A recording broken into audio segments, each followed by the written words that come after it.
ये टैक्सी वाला लेके आया हमें ऐसी जगह, देख लो आप, ये कुत्ता टूट के पड़ा हमारे ऊपर। इससे घटिया कमरा तो मेरे ख्याल से कोई था ही नहीं अभी तक हमारा पूरे ट्रिप पे। ये लोग जाके यूएस में रह सकते हैं, काम कर सकते हैं, इवन उनकी मिलिट्री में भी सर्व कर सकते हैं। बीच में चला रही है तो भाई, चलाते तो राइट ही साइड है, पर भाई ये पता नहीं किस जोश में आई हुई है, जी जैक चला रही है। तो friendliest people in the Pacific, welcome to the Marshall Islands. ऐसे ऐसे ना यहाँ पे बहुत सारे जगह जगह जहाज डूबे हुए हैं। ये देखो भाई, ये आगे किराबाती की धरती, तरावा की जमीन, किराबात। इंडिया ने भी बाकी मदद करी है फेडरेटेड स्टेट्स ऑफ माइक्रोनेशिया की, यहाँ पे ट्रैक्टर्स दिए। अभी भाई ये उतरे क्वार्टर लेन में, जो कि मार्शल आइलैंड की टेरिटरी है। तो भाई 3-4 बार फ्लाइट में अनाउंसमेंट कर दी, कोई भी फोटो वीडियो कुछ नहीं बनाना, क्योंकि इधर ना अमेरिका वालों के जहाज खड़े हैं लड़ाकू।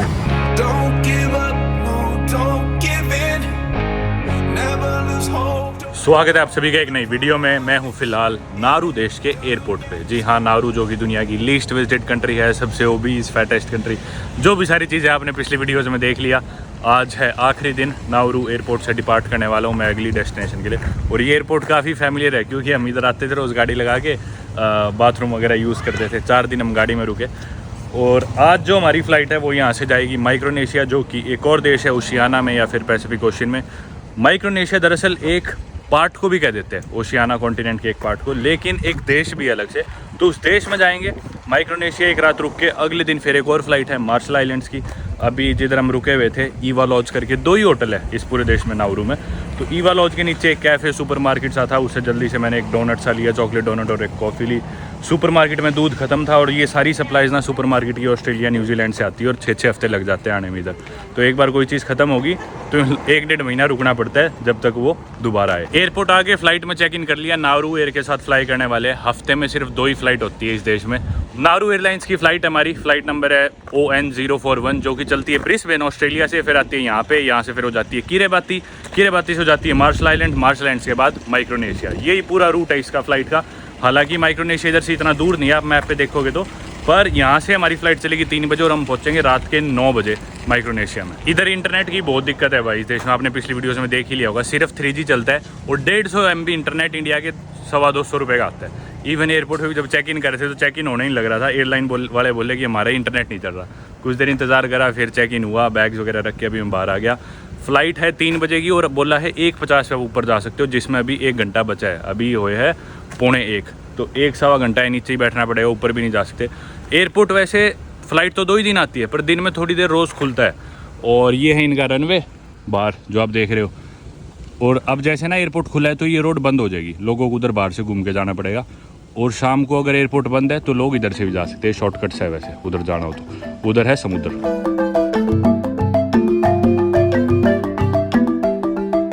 इधर आते थे हम आगे से, राइट मुड़ के इधर इनका बाथरूम से है, वो यूज़ करके चले जाते थे दिन में। बाकी ये देखो, सिर्फ डिजिसेल का सिम कार्ड यहाँ पे काम करते हैं, एक ही टेलीकॉम ऑपरेटर है, और वो काउंटर भी बंद पड़ा है अभी। उधर पीछे कस्टम्स वगैरह है, अभी बस इंतज़ार कर रहे हैं। 1:50 हो गया भाई, चलो डिपार्चर की तरफ। 1 मिनट में हो गया इमिग्रेशन और सिक्योरिटी वगैरह। बहुत मस्त जगह है, ऊपर इनकी लेटने की तो सोफ़े वगैरह लगा रखे हैं, बढ़िया। स्टैम्प बहुत मस्त है इस देश की ना, ये देखो सोफ़े वगैरह बढ़िया लगा रखे हैं। उधर लेटा नवांकुर, मतलब बैठा ही हो, तो मैं तो पसर गया। तो पैसिफिक ओशन में जितने भी देश थे ना, हम ये सारे देश करने आए थे, मैं और नवांकुर, और ऑलमोस्ट सारे देश हमने कर भी लिए। बस अभी 3-4 देश बचते हैं। ऑस्ट्रेलिया न्यूजीलैंड तो बड़े बड़े देश हो गए, वो तो बाद में भी आ जाएंगे, उनकी कनेक्टिविटी भी अच्छी है।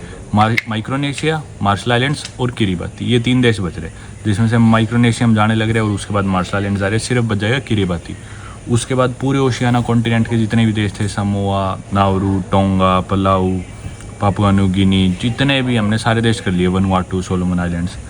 सिर्फ किरिबाती बचा। कुछ देशों में तो वीज़ा ऑन अराइवल है, कुछ में वीज़ा नॉट रिक्वायर्ड है, कुछ में वीज़ा चाहिए अपने इंडियंस के लिए, जिनमें से एक है किरिबाती। किरिबाती का मैंने वीज़ा अप्लाई किया था फरवरी में भाई, उनसे कोऑर्डिनेशन करा, बहुत करा, उनकी फ़ीस ले ली हमसे उन लोगों ने, पूरे डॉक्यूमेंट्स भेजे, सब भेजा भाई, फॉर्म मतलब सब भेज दिया भाई उसको। मैं रोज़ मेल कर रहा हूँ, बोलते हैं प्रोसेस में है, प्रोसेस में, प्रोसेस में, प्रोसेस में। पूरी अप्रोच लगा ली भाई, जो भी बंदा मिला सबसे मैंने बात करके देख ली। और मई मिड में जब हम ट्रिप पे ऑलरेडी थे, एक दिन मेल आता है कि आपका वीज़ा हमने रिजेक्ट कर दिया, क्योंकि एक तो आपने फ़्लाइट टिकट नहीं भेजी, एक होटल बुकिंग नहीं भेजी, और तीसरी चीज़ उन्होंने कहा हम आपका पासपोर्ट फिजिकली देखना चाहते थे, एग्जामिन करना चाहते थे, जबकि ये पॉसिबल है ही नहीं, क्योंकि किरीबाती की एक लौती एम्बेसी है पूरी दुनिया में, वो है फिजी में। और फिजी में भी हमने कांटेक्ट कर लिया, वो कहता भाई, वो जो वहाँ पे बंदा बैठा है वो कहता मैं तो करता ही नहीं हूँ ये सब, ठीक है, मैं यहाँ पे तो कोई है ही नहीं, कोई स्टाफ ही नहीं यहाँ पे। वो बंदा सीधा मना कर दिया उस बंदे ने, मतलब इनको एक बहाना चाहिए था हमारा वीज़ा रिजेक्ट करने के लिए। मैंने कहा भाई एक बात बताओ, तुम 3-3 महीने से लटका रहे हो, मैं किस विश्वास करके मैं तुमको फ़्लाइट टिकट करा के भेज दूँ? तुम तो आखिरी में रिजेक्ट कर दो, कह दो कि पासपोर्ट एग्जामिन करना है, वही कह दो कि बस तुम्हें इकलौता रीज़न वही बहुत है। तो फिर हमने और थोड़ी अप्रोच लगाई, टूरिज़्म बोर्ड से कॉन्टैक्ट किया, तो किरीबाती का ये करा वो करा, उन्होंने उनको फ़ोन किया, उन्होंने कहा ठीक है भाई फ़्लाइट टिकट होटल बुकिंग करा के भेजो और फिर हम आपकी एप्लीकेशन दोबारा रिकन्सिडर करेंगे। इस बार भी भाई मेरे को पता था कुछ भी नहीं होना, मैंने नकली फ़्लाइट टिकट, नकली होटल बुकिंग करा के उनको भेजी, उन्होंने कहा ठीक है आपका वीज़ा सर्कुलेशन में डाल दिया हमने। किरीबाती हम विज़िट नहीं कर पाएंगे, ज़िंदगी में कभी नहीं आने वाला इस तरफ दोबारा, क्योंकि बहुत महंगा है और वर्थ नहीं है इतना पैसा खर्च करना। तो जो अपना हर कंट्री विज़िट करने का मोटो है वो तो इससे पूरा हो जाएगा, क्योंकि Guinness book of world record जो रिकॉर्ड्स की बुक है वो इस ट्रांजिट को भी एज ए विजिट काउंट करती है, क्योंकि जो लेक्सी लिमिटलेस है, youngest traveller to travel all the countries in the world, 21 साल की उम्र में उसने कर ली थी सारी कंट्रीज। उसने अपनी इस जर्नी में 197 कंट्रीज़ की जर्नी में उसने 40 से 50 कंट्री ऐसी थी जिसमें सिर्फ उसने ट्रांजिट फ़्लाइट ली, मतलब फ़्लाइट लैंड हुई, अगली फ़्लाइट से वो चली गई, मतलब कई बार तो प्लेन लैंड हुआ और उसी प्लेन में चली गई, जैसा हम आज करना पड़ेगा हमको। पर एक यार दिल नहीं मानता कि एटलीस्ट मैं इमिग्रेशन पार करके तो जाऊँ, दिल तो यही कहता है भाई हमेशा कि एक स्टैंप तो होनी चाहिए, पर अब कुछ नहीं कर सकते यार। हमने इतनी अप्रोच लगवा ली ना कि मतलब ख़त्म हो गए, बंदे ख़त्म हो गए, हमने इतनी अप्रोच लगवाने की कोशिश कर ली, उनकी टूरिज़्म बोर्ड से कॉन्टैक्ट कर लिया भाई, उनकी टूरिज़्म बोर्ड ने हमसे माफ़ी भी मांगी कि ऐसा ऐसा है, पर कुछ नहीं कर पाए वो लोग भी, पता नहीं क्या सिस्टम है भाई। तो एज ए कंट्री हमको काउंट करनी पड़ेगी, क्योंकि हम टेक्निकली तो उनकी धरती पे लैंड करेंगे पर उतर नहीं पाएंगे हम प्लेन से। देखते हैं, हम रिक्वेस्ट करेंगे स्टाफ को कि हमको एटलीस्ट थोड़ा सा नीचे उतर लेने दो, एक बार धरती टच कर लेने दो अपनी संतुष्टि के लिए। और तो खैर क्या ही है, सारे देश अपनी संतुष्टि के लिए कर रहे हैं। एक है मन में कि भाई चलो विजिट करना है सारा, तो और इतना गंदा मेल लिखूंगा ना मैं किरीबाती वालों को, वो ज़िंदगी भर याद रखेंगे कि एक इंडियन ने ऐसा मेल लिखा था, क्योंकि किरीबाती पहला आइलैंड होगा, पहला आइलैंड देश होगा जो आने वाले अगले 40 से 50 सालों में डूब जाएगा टोटल। ऑलरेडी किरीबाती के 2 आइलैंड्स समुंदर के नीचे समा चुके हैं। वही लिख के भेजूंगा उनको कि भाई हम समुंदर में सारे इंडियंस मुँतेंगे ना, तुम्हारा किरीबाती डूब जाएगा। मतलब क्या मतलब है यार, कौन आ रहा है किरीबाती में, मतलब इलीगल रहने, क्राइम, इतनी दूर कौन ही भड़क लेके आ रहे हैं इंडिया से, सोचो, और वो वीज़ा नहीं दे रहे। इन देशों को तो बल्कि फ्री देना चाहिए वीज़ा, और ये तो डॉक्यूमेंट और मांग रहे हैं। सोच रहा था इतने अंग्रेज कौन है ये एयरपोर्ट पे, नाउरू के देश में तो कहीं दिखे ही नहीं। अब पता चला है फ्लाइट ना ब्रिस्बेन ऑस्ट्रेलिया चाहिए, तो उन्होंने डीपोर्ट किया था, डीपोर्ट करके वो एयरपोर्ट में बैठे थे, दोबारा से बोटिंग कर रहे हैं। अगर हमें भी डीपोर्ट कराए किरीबाती में तो वेल एंड गुड है, क्योंकि हम काउंट करेंगे भाई उस देश को। वैसे तो कोई मतलब नहीं है, मानना नहीं जाता कि भाई मेरी टर्म्स भी है कि एटलीस्ट 1-2 दिन तो किसी देश में स्पेंड करो, इमिग्रेशन पार करो, वेदर देखो, ये तो बेर मिनिमम है। वैसे तो हफ्ता महीनों रुको, पर अब क्या कर सकते हैं।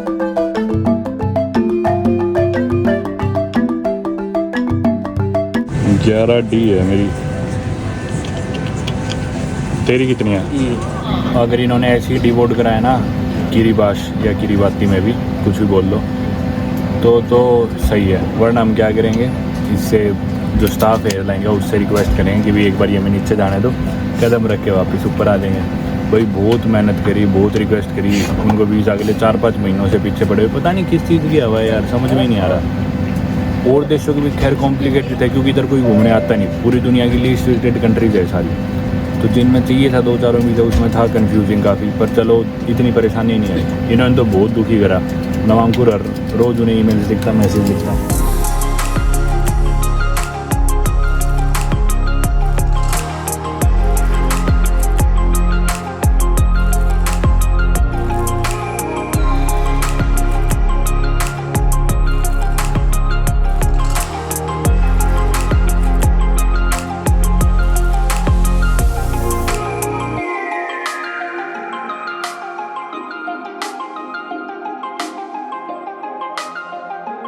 लैंड हो गए भाई हम तरावा किरीबास के एयरपोर्ट पे।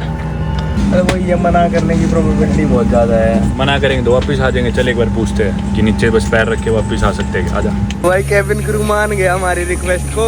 ये देखो भाई, ये आगे कीराबाती की धरती, ये है तरावा की ज़मीन कीराबाद। या that is it. Thank you. ये रहा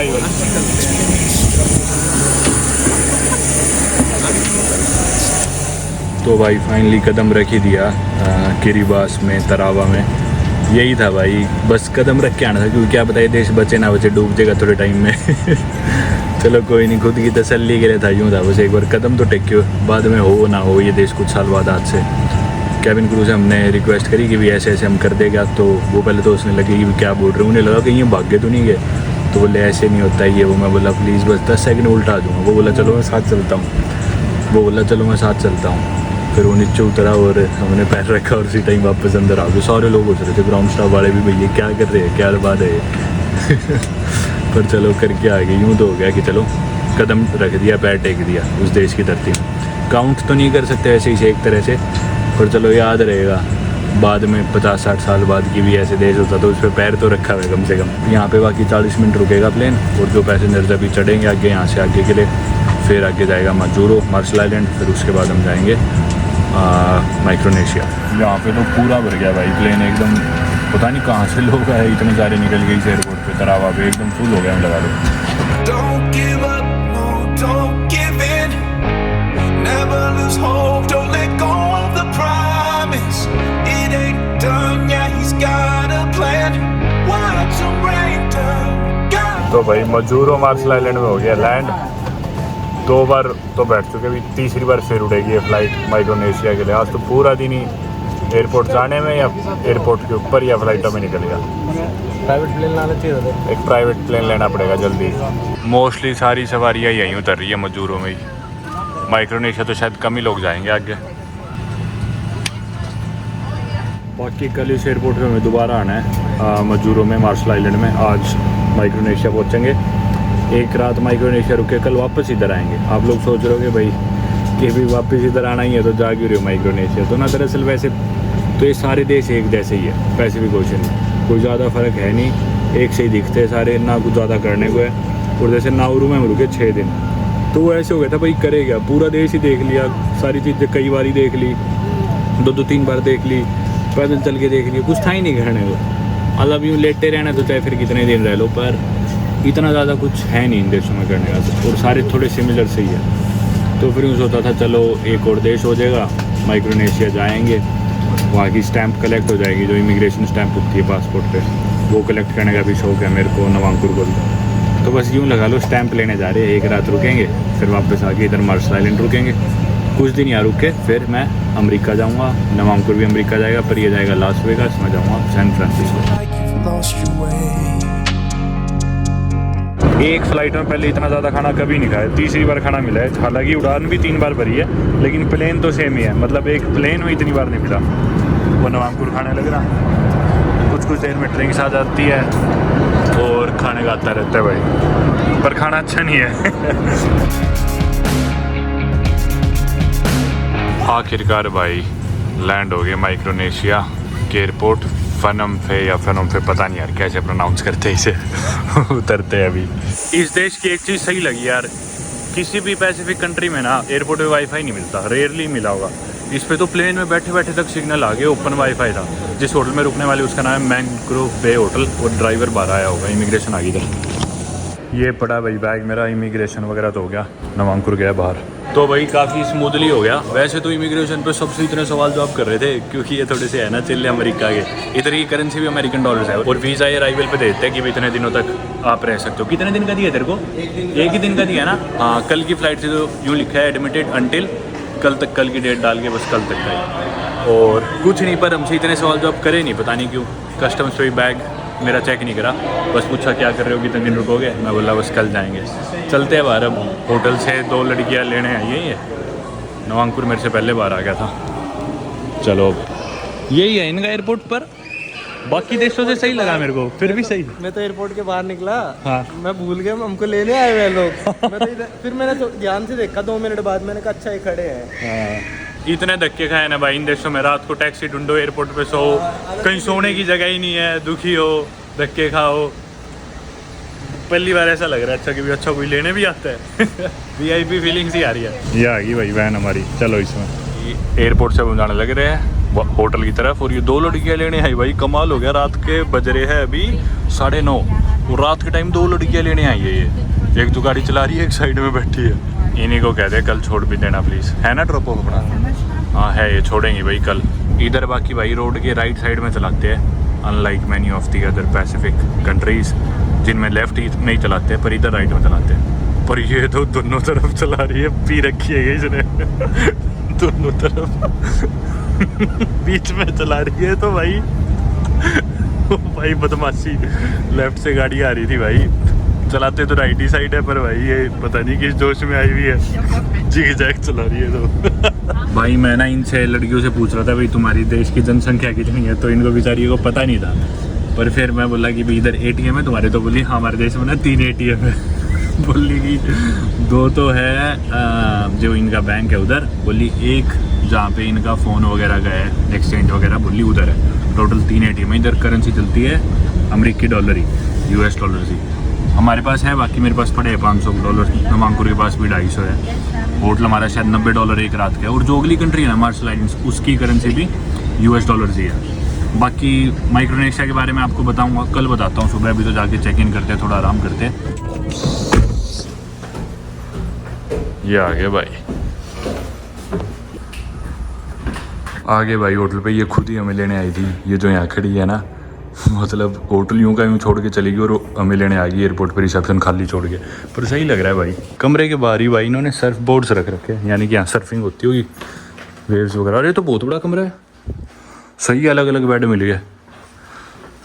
वाओ, बाहर बालकनी भी है। ओ भाई इतना मस्त व्यू है इसका तो। ओ भाई साहब लाइट है बाहर, लाइट नहीं है।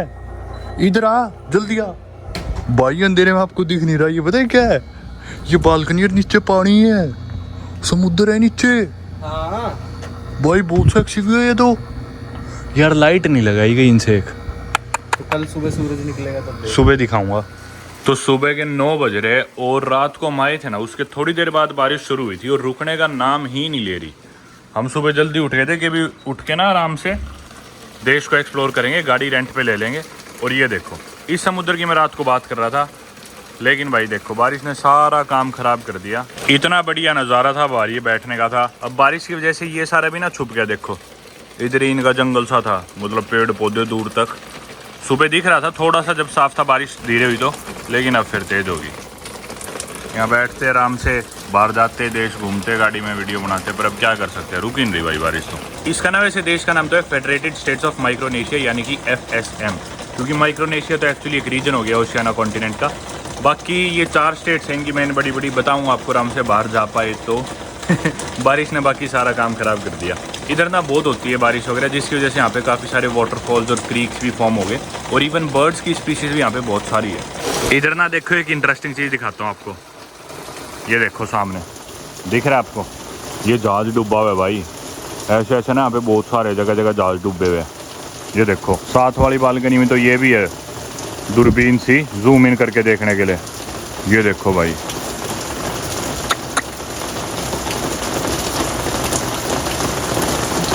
डूबा भाई ये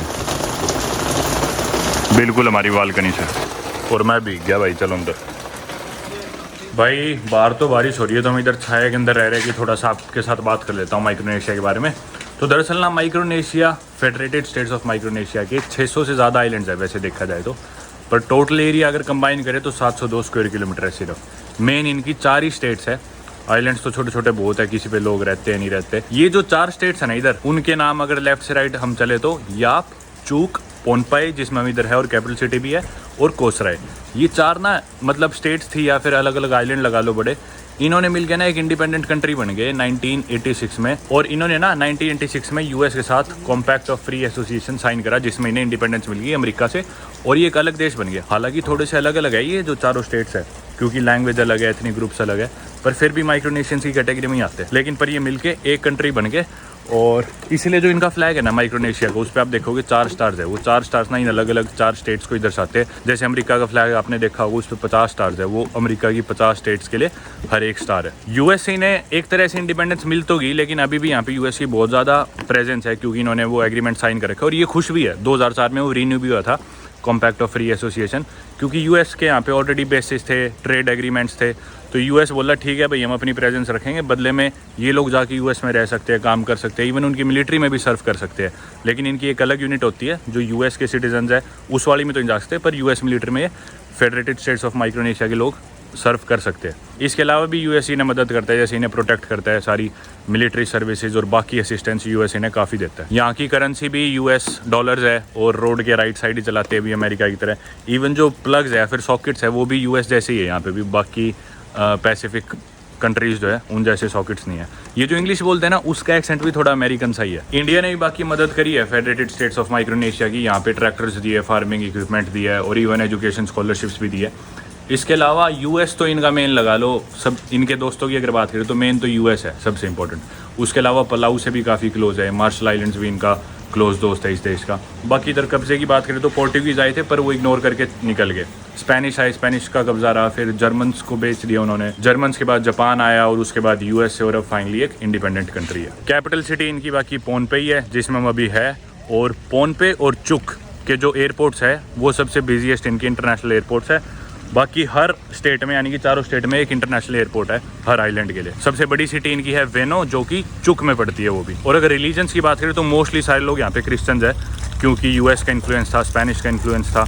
और क्रिश्चियंस में भी अगर हम वेस्ट की साइड ज़्यादा जाएंगे फिलीपींस की तरफ, तो कैथोलिक ज़्यादा है, ईस्ट की साइड प्रोटेस्टेंट ज़्यादा है। ऑफिशियल लैंग्वेज तो इंग्लिश ही है इनकी, लेकिन हर स्टेट की अपनी अलग लैंग्वेज भी, जैसे पोनपई में पोनपईयन है, कोसराय में कोसरैयन है, याप में यापीज़ है, और चुक में चुकीज़ है। और इसी तरह इनके एथनिक ग्रुप्स की बात करें तो ऑलमोस्ट हाफ इनकी जो पॉपुलेशन है ना वो चुकीज़ है, मतलब 50% करीब, और 1/4 है पोनपेयन, यानी कि जो पोनपेई स्टेट के लोग हैं वो लगभग 24-25% है। बाकी 10-1% यापीज़ और आउटर यापीज़ है, और 6-7% कोसरायन है, और बाकी जो 8-9% लोग बचे वो या तो एशियंस है, या पोलिनेशियंस है, या फिर अमेरिकन है। ये देखो यहाँ पे खूबसूरत नज़ारा है। हमारा प्लान तो था यहाँ पे ड्रोन उड़ाने का, पर बारिश ही नहीं रुक रही। ये देखो आप, ये नारियल देख रहे हो ना, इधर के अगर खाने की बात करें तो वही आइलैंड स्टेपल फूड जो भी होते हैं, नारियल हो गया, इसके अलावा तारो हो गया, या फिर ब्रेड फ्रूट हो गया, बाकी बनाना हो गया, या फिर तरह तरह की फिशेज होगी। इसके अलावा ना यहाँ पे बीटल नट भी चबाते हैं। जी हाँ, आपने पापुआ न्यू गिनी वाली वीडियो में देखा होगा, यहाँ पे ना पैसिफिक ओशियन में बीटल नट दरअसल एक सीड होता है, वैसे तो अकरा या क्या प्लांट होता है, उसका सीड होता है, उसे काफ़ी चबाते हैं, उसे ना नशे होते हैं। तो टबैको की जगह सिगरेट वगैरह पीने की बजाय इधर बीटल नट बहुत चबाते हैं लोग। हालांकि अभी तक मेरे को कोई इतना दिखा नहीं, पर मैंने पढ़ा है कि काफ़ी चबाते इधर भी। पलाऊ में कम चबाते थे, पापुआ न्यू गिनी जितना तो कहीं नहीं चबाते भाई, और सोलोमन आइलैंड्स में भी बहुत ज़्यादा चबाते थे। सड़कें पूरी लाल मिलती थी। मेरा मन तो था यहाँ पे सर्फ करने का बहुत ज़्यादा, पर समय नहीं है, अब अगली फ़्लाइट भी पकड़नी है मजूरों की। ये देखो, चलो तो भाई करते एयरपोर्ट की तैयारी। कहाँ से घुसना है? माइक्रोनेशिया को मैप में देखोगे ना तो बहुत अजीब सी शेप है, क्यों लगता है कोई बैक्टीरिया सा हो। वैसे ये आइलैंड है ना जितने भी, ये फॉर्म हुए थे वॉल्केनिक इरप्शन से। तो वॉल्केनो इरप्ट होकर सरफेस से जो ऊपर आ गया ना, तो ये आइलैंड बन गए।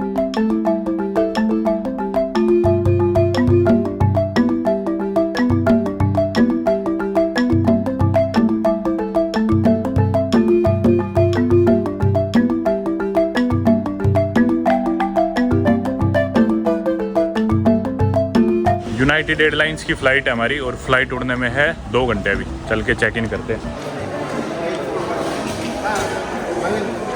हम खड़े हैं भाई अभी चेक इन काउंटर पे, और ये जाके फ़ोन वोन मिलाने लग गए, क्योंकि हर फ्लाइट जब भी बोर्ड करते हैं अगली देश की तो वीज़ा मांगते हैं, और रिटर्न टिकट या फिर उस देश से एग्जिट की टिकट मांगते हैं। आजकल बहुत सख्ताई होगी। इंडियन पासपोर्ट पे तो हमेशा ही मांगते थे, पर आजकल लोग गोरों से ही मांगने लग गए अगली टिकट तो। पर वीज़ा ज़रूरी है चेक करते हैं, क्योंकि कोई देश अगर एंट्री नहीं देता ना आपको डिपोर्ट कर देता है। तो जो एयरलाइन लेके आई थी पैसेंजर को, उसकी जिम्मेदारी होती है उसको वापस लेके जाना है, उसके देश पहुँचवाना। तो एयरलाइन का खर्चा बढ़ जाता है, इसलिए पहले सारा कंफर्म करते हैं। तो इन्होंने देखा नहीं होगा इंडियन पासपोर्ट इधर इतना यूजुअली कोई ऐसे ट्रैवल करता हो, तो इन्हें पता ही नहीं था कि भी इंडिया का वीज़ा ऑन अराइवल है या नहीं है मार्शल आइलैंड्स में, या वीज़ा चाहिए कैसे चाहिए। वीज़ा नहीं चाहिए होता ऑन अराइवल इंडियंस के लिए, जिनके साथ भी मार्शल आइलैंड के डिप्लोमेटिक रिलेशन है, हर देश का वीज़ा ऑन अराइवल है। तो इसलिए कोई दिक्कत वाली बात नहीं है। पर ये फ़ोन करके कंफर्म कर रहे हैं, चले गए अभी अंदर जाके फ़ोन वोन मिला रहे हैं कुछ। और ऐसे ही है। पहले शायद $100 फीस लगती थी मार्शल आइलैंड के वीज़ा की, लेकिन अब वो वेव हो चुकी है। अब शायद कोई भी फीस नहीं है, फ्री है। वो चल के अपन देख ही लेंगे, बाकी इतने कंफर्म कर रहे हैं। ये स्टाफ भी यूनाइटेड एयरलाइंस का यहीं का इन्होंने हायर कर रखा है, और इनके कपड़े भी सारे अमेरिकन कंपनी है। जो मेरे पास जीन्स भी है उस कंपनी की, कार्लेट या कुछ ऐसा नाम है, उसी के कपड़े, मतलब अमेरिका से ही आते हैं इनका सारी यूनिफॉर्म वगैरह। उस बंदे ने हमारा चेक इन तो कर दिया, लेकिन बोर्डिंग पास हमें नहीं पकड़ाया। बोला हमारे सिस्टम में दिखा तो रहेगी भी वीज़ा ऑन अराइवल है तुम्हारे लिए, पर मैं एक बार दोबारा कंफर्म करूँगा, एक बार और कॉल करूँगा। तो एक बार तो उसने बैग वगैरह रख लिए, बोला कि आप डिपार्चर टैक्स पे कर दो। इन देशों में ना ये है, कुछ देशों में डिपार्चर टैक्स पे करना होता है देश छोड़ते हुए। ये है भाई डिपार्चर फीस, नवांकुर देने लग रहा है। कितनी है? $25 एक जने की। ये घटा है भाई $25 डिपार्चर फीस, काफ़ी ज़्यादा है ये तो। 2100-2200 रुपये हो गए। ये बोर्डिंग पास दे दिया रे, दे तो दिया बोर्डिंग पास भाई, दे तो दिया इन्होंने ना। पहले से सबके नाम वाम भर के रख रखे थे। ये जो डिपार्चर टैक्स वाली पर्ची थी ना, इसमें पहले इन्होंने डिटेल्स फिल इन कर रखी थी बोर्डिंग पास, और बोर्डिंग पास साथ में चिपका रखा था। पर कुछ नहीं पता एयरलाइंस का, बोर्डिंग गेट पे दोबारा फिर रुकवा लेगी, भी कंफर्मेशन नहीं आई वीज़ा की ये वो। देखो अब ज़रूरी नहीं भाई आपके पास टिकट हो, बोर्डिंग पास हो, पासपोर्ट हो, वीज़ा हो तो आपकी एंट्री या उड़ान पक्की है, कुछ नहीं पता होता भाई इनका। बोर्डिंग पास होए बाद भी एयरलाइन वाले क्या पता ना घुसने दे, वीज़ा होए बाद भी क्या पता देश आपको ना एंटर करने दे। ये शायद सोवेनियर शॉप है एक, नहीं ये तो, अरे स्टैंप ले लेता हूँ मैं। सही है भाई, इधर तो पोस्ट कार्ड्स वगैरह है, बढ़िया बढ़िया, मैग्नेट्स भी है, स्टैम्प्स भी है, सारी चीज़ें ले लेते हैं भाई। मैंने तो पोस्ट कार्ड पोस्ट कर दिए और स्टैम्प्स, मैग्नेट्स, खूब सारी चीज़ें ले ली। स्मूथली हो गया सब, इमिग्रेशन, सिक्योरिटी। ये बोर्डिंग गेट है छोटा सा, इधर एक दुकान है। यार भूख लग रही थी, मैंने तो सोचा कुछ रेस्टोरेंट होगा तो खा लूँगा, पर ये तो सारा अड़ंगा है यार, स्नैक्स वगैरह। हमें लगा सिर्फ वही इलाका है, इधर एक पूरा रेस्टोरेंट मिला। तो चल के कुछ खाने का मिल रहा है तो देखता हूँ ताज़ा। मैंने ये ली भाई आइसक्रीम ढाई की, $200 इंडिया की। इसने लिए नूडल्स कितने थे? 5 के 3 के 250 के इंडिया के। भाई ये चीज़ सही लगी इनकी, देखो ये छाते दे रहे हैं, क्योंकि हम तो भीग ही जाते हैं। फिजी में भीग गए थे हम, एक आधे और किसी देश में भी भीग गए थे। बारिश होती रहती है क्योंकि इन देशों में हर टाइम। ये जाने लग रहे भाई हम दोनों के बैग, नवांकुर का आगे, पीछे वाला मेरा काला। चलो भाई चलते हैं फ्लाइट में। मैं आज पहली बार शॉर्ट्स में और चप्पल में जा रहा हूँ। फ्लाइट में बैठ के भाई, और ये फ्लाइट ना पीछे से आई थी, गुआम से चली थी। गुआम जो कि एक अमेरिकन टेरिटरी है पैसिफिक ओशन में, माइक्रोनेशिया में। गुआम के बाद ये गई चुक में, चुक जो इनकी एक और स्टेट है माइक्रोनेशिया की। फिर इधर आई है पोनपे में, अब ये जाएगी कोसराई में जो एक और स्टेट है। उसके बाद जाएगी क्वाला जेन करके ऐसे एक जगह है जो कि मार्शल आइलैंड्स की एक टेरिटरी है। और उधर नवांकुर बता रहे हैं कि भी हम नहीं जा सकते, मतलब टिकट बुक करके या कोई भी स्पेशल परमिशन चाहिए, सिर्फ मिलिट्री वाले जा सकते हैं। उसके बाद फिर ये पहुँचेगी मजूरों में, मार्शल आइलैंड्स की कैपिटल।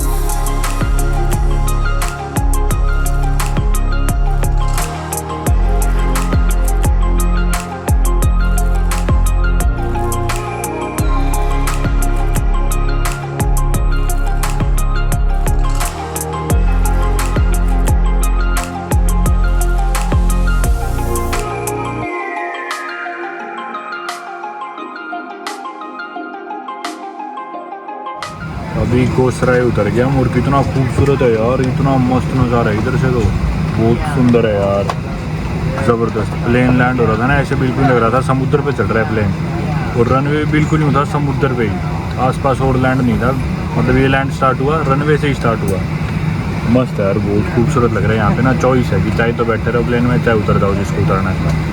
और अभी एक और स्टॉप है, फिर हम पहुँचेंगे मार्शल आइलैंड मजूरों में। 2 स्टॉप है, किसी को उतरना होता है। हाँ स्पीकर में बोला था अगर उतरना है तो उतर जाओ, और जिसे नहीं उतरना हो बैठे रहो, स्टाफ आएगा सीटें साफ करेगा। उतर जाता है यार। चल बाहर आ गए भाई हम, क्योंकि कुछ मिनट या शायद 1 घंटे तक खड़ी रहती है यहाँ पे। टॉयलेट भी बंद कर दिया था, जिसको जाना हो नीचे जाओ, इसमें सर्विस होएगी।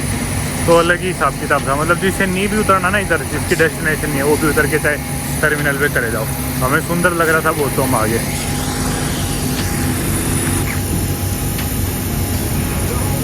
देखना यार मस्त है ना। Never lose hope, don't let go of the promise. It ain't done yet. कुछ देर बैठ के हम एयरपोर्ट पे आ गए, वापस दोबारा बोर्ड करना।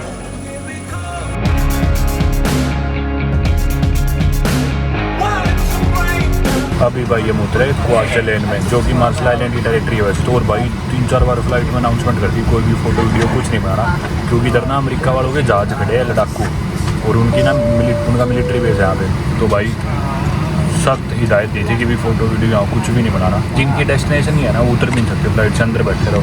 जैसे पिछली जगह तो था जाके बाथरूम वगैरह यूज़ कर लो, इधर कुछ भी नहीं कर सकते, बैठे रहो सीट पे। और बहुत सख्ता ही इधर, सिर्फ जो यहाँ के सिटीजन है या फिर जो अमेरिका की फ़ौज के आदमी हैं वो जा सकते हैं, जिन पे कोई खास परमिशन है, कोई मीडिया वाले या जर्नलिस्ट अलग से परमिशन लेगा, या फिर सिर्फ वो जा सकते हैं। बाहर यहाँ पे इनके फाइटर जेट जहाज से खड़े दिखा नहीं सकते, क्योंकि वही है कल को फिर बाद में दिक्कत है वीडियो डालेगी, तो इसलिए मैं रिकॉर्ड ही नहीं कर रहा। यहाँ पे बाकी क्वार्टरलैंड में बैठे इनके भर लेते हैं अराइवल कार्ड से, आगे मजदूरों में देने इमिग्रेशन पे। पहली बार मैंने देखा है किसी देश में 3-3 दे दिए ये पर्चे से। ये तो शायद इनका हेल्थ कार्ड या कुछ है, ये एक अराइवल कार्ड, ये एक कस्टम्स का होगा शायद, हाँ ये कस्टम की डिक्लेरेशन।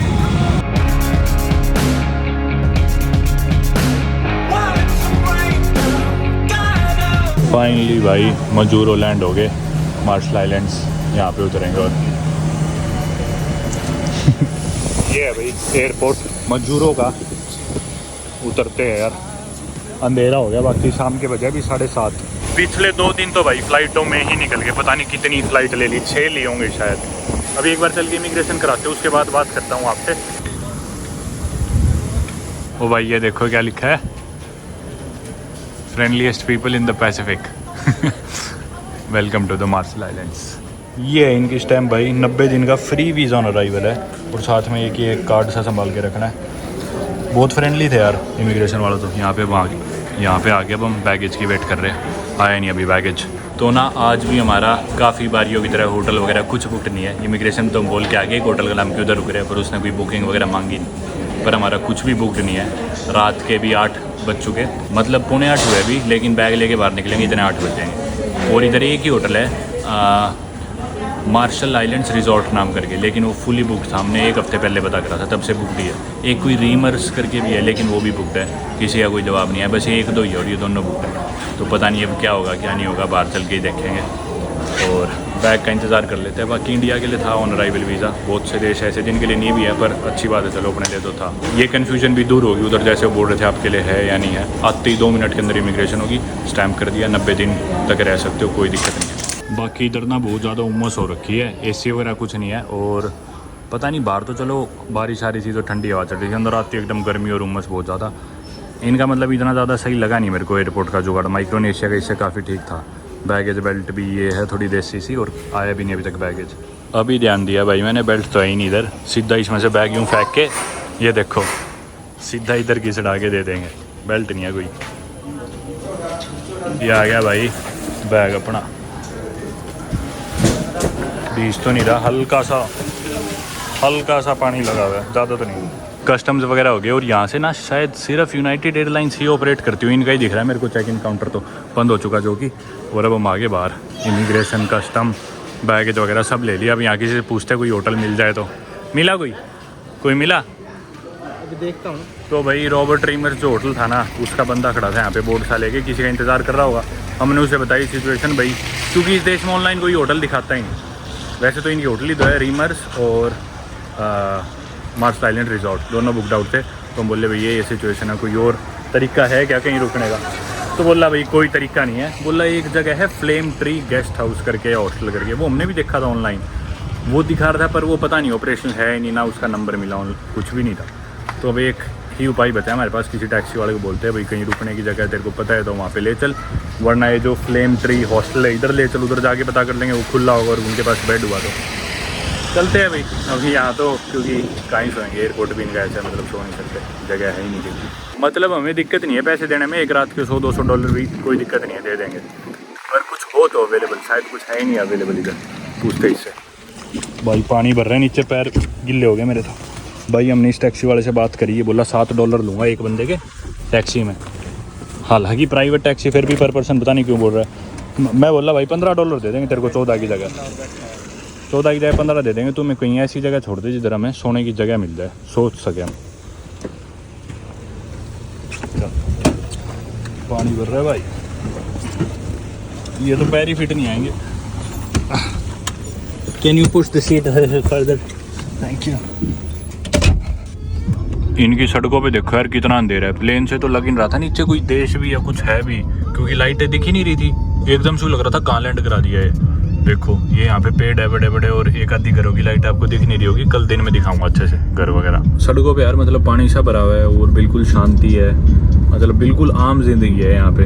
हालांकि मैं थोड़ी सी ज़्यादा चकाचौंध सोच रहा था, यहाँ पे एक्सपेक्ट कर रहा था इससे ज़्यादा, क्योंकि पैसिफिक की सारी कंट्रीज़ कर ली अभी हमने। ये हमारी आखिरी कंट्री है एक्सेप्ट न्यूजीलैंड और ऑस्ट्रेलिया। बाकी जितने भी ये छोटे मोटे देश है पैसिफिक ओशन के, ये आखिरी देश था।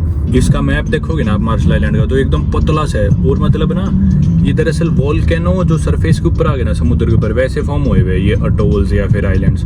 और ये उस वॉल्केनो के एजिस थे, तो एजिस बिल्कुल पतले पतले सरफेस ऊपर आए हुए। तो ना इन देशों की चौड़ाई बहुत कम है। जैसे टुवालू देखोगे सिर्फ 200 मीटर है उसकी चौड़ाई, तो मार्शल आइलैंड भी ऐसे बहुत कम चौड़ा है। इवन एयरपोर्ट के लिए जो वो बनाना था ना रनवे, इतना तो जगह ही नहीं थी, इतना चौड़ा था ही नहीं। तो एक्स्ट्रा उन्होंने बनाया वो रनवे के लिए एक्स्ट्रा जगह। इसकी शेप देखो आप, दिखाइयो ये शेप है भाई इस पूरे देश की। मतलब इतनी पतली सी वो है स्ट्रिप, और इस पे सीधे चलते जाओ चलते जाओ चलते जाओ। और ऐसे आगे से यूँ मुड़ा हुआ है केड़े की शेप का। रास्ते में एक दुकान खुली मिली तो मैंने गाड़ी रुकवा ली। इससे दूध ले लेता हूँ, रात को कुछ खाने का मिले या ना मिले, दूध तो पड़ा रहे तो सही रहेगा। भाई $1 दूध आया है $3 का, यानी कि 250 रुपये का 1 लीटर दूध है टेट्रा पैक वाला। ये है इनका मेन होटल शायद मार्शल आइलैंड्स रिजॉर्ट्स, और बहुत लंबा है तो यार। मैंने वीडियो एंड में स्टार्ट करी, और इधर रोड भी 4 लेन होगी एकदम से छोड़ लगा के आती। भाई ये टैक्सी वाला लेके आया मैं ऐसी जगह, देख लो आप। हिसाब किताब मैं तो क्या ही बताऊँ, आप खुद समझ गए। ये कुत्ता टूट के पड़ा हमारे ऊपर। ये हमारा कमरा है भाई, इससे घटिया कमरा तो मेरे ख्याल से कोई था ही नहीं अभी तक हमारा पूरे ट्रिप पे। और इसकी कीमत आप जान के चौंक जाओगे। ये देखो इतनी घटिया बेडशीट सी है जिसमें 6 दो रखे हैं, और ये देखो जगह जगह बीड़ी सिगरेट के निशान है, क्या है पता नहीं, क्योंकि एक एस्ट्रे भी रखी है। वो तो शुक्र है कि मैं दूध ले आया, वरना फंस जाते भाई, रात नहीं निकलती। इस कमरे की कीमत आप मानोगी नहीं, एक रात के $60 है। $5000 होते हैं $60 वाईफाई मिला के। 3 दिनों का वाईफाई ना, $3 तो फिर भी बड़े एक रात के। 53 कितने हुए, वही हो गए $4500 इस कमरे के भाई।